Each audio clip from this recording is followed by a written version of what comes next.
Good morning बच्चों, मैं आपकी हिंदी अध्यापिका आज आपको हिंदी वन पढ़ाने जा रही हूँ।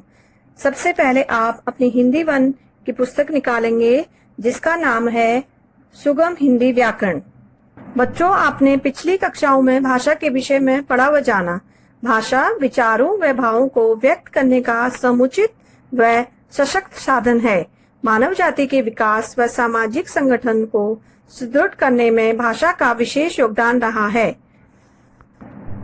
आदिकाल में मनुष्य भाषा के मौखिक या लिखित रूपों से अनजान था। वह केवल कुछ संकेतों व ध्वनियों के द्वारा ही विचारों की अभिव्यक्ति करता था। धीरे धीरे मनुष्य ने अपने इशारों व ध्वनियों को चिन्हों के प्रयोग से व्यक्त करना आरंभ किया। सभ्यता के विकास व सामाजिक जीवन के आरंभ से भाषा का भी विकास एवं शुद्धिकरण करना उचित समझा। वर्तमान में मनुष्य के जीवन के समस्त कार्यकलाप भाषा के द्वारा ही संभव हैं। बच्चों, मन के भावों तथा विचारों का आदान प्रदान करना ही भाषा है। भाषा के दो रूप होते हैं, पहला मौखिक भाषा, दूसरा लिखित भाषा। मुख से बोलकर अपने मन के भावों को प्रकट करना तथा सुनकर दूसरे के मन के भावों को समझना ही मौखिक भाषा है। जैसे कक्षा में अध्यापिका आपको पाठ पढ़कर समझा रही है और आप सुन रहे हैं।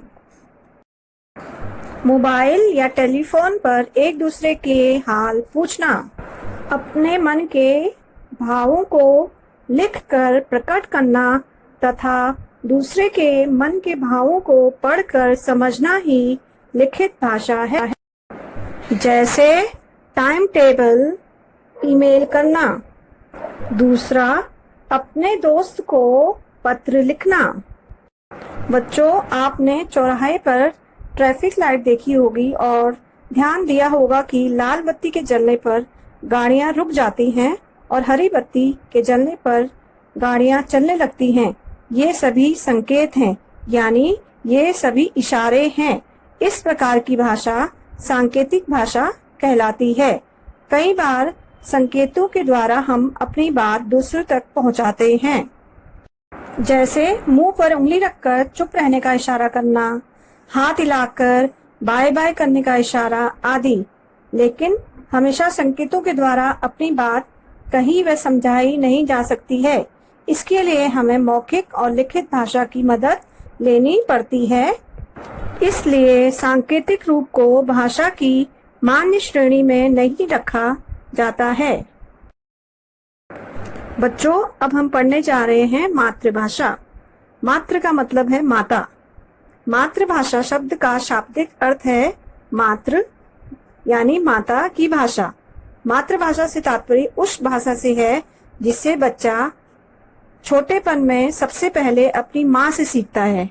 बच्चा जिस परिवार में रहता है, बड़ा होता है, उस परिवार के सदस्यों की भाषा को अपनाता है और सबसे पहले उसी भाषा को सीखता है। यही भाषा उसकी मातृभाषा कहलाती है। क्षेत्र विशेष में बोली जाने वाली मौखिक भाषा ही बोली कहलाती है। एक ही भाषा को विभिन्न क्षेत्रों में विभिन्न प्रकार से बोला जाता है। जैसे हिंदी भाषा की विभिन्न बोलियां हैं, खड़ी बोली, अवधी, ब्रज भाषा आदि। बोली भाषा का मौखिक रूप या क्षेत्रीय रूप है। बोली की अपनी कोई विशेष लिपि नहीं होती है। भारतीय संविधान में पहले 18 भाषाओं को मान्यता दी गई थी, परंतु अब उसमें 4 बोलियां जोड़ी गई हैं, बोडो, डोगरी, मैथिली, कोंकणी। भाषा और बोली में अंतर। बच्चों, भाषा का क्षेत्र व्यापक होता है, यानी कि बड़ा होता है, जबकि बोली का क्षेत्र सीमित होता है, यानी कि छोटा होता है। भाषा में साहित्य रचना एवं ज्ञान का संग्रह होता है। बोली का साहित्य कथा, किंवदंतियों और लोकोक्तियों तक ही सीमित रहता है। राष्ट्रीय भाषा। बच्चों, बताइए हमारी राष्ट्रभाषा कौन सी है?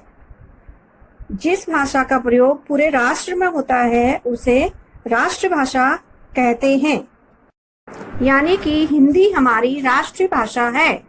भारतीय संविधान के अनुसार 14 सितंबर 1949 को अनुच्छेद 343 के तहत हिंदी भाषा को भारत की राष्ट्रभाषा के रूप में स्वीकार किया गया था।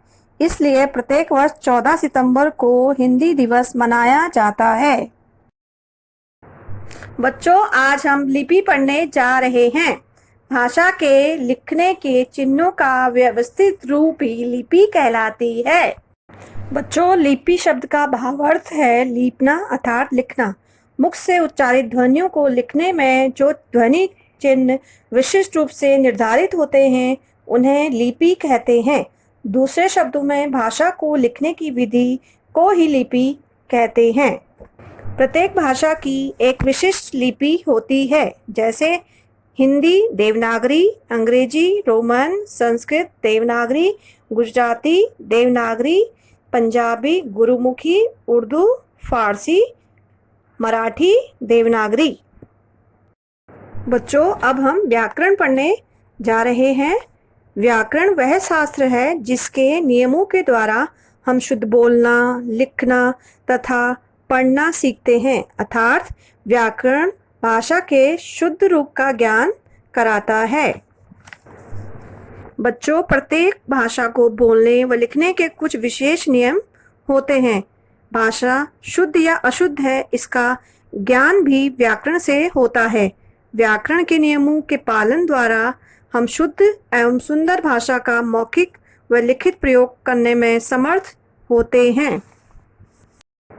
बच्चों, व्याकरण के 3 अंग होते हैं: वर्ण विचार, शब्द विचार और वाक्य विचार। वर्ण विचार में वर्णों के बारे में विचार किया जाता है। शब्द विचार में शब्दों के विषय में विचार किया जाता है।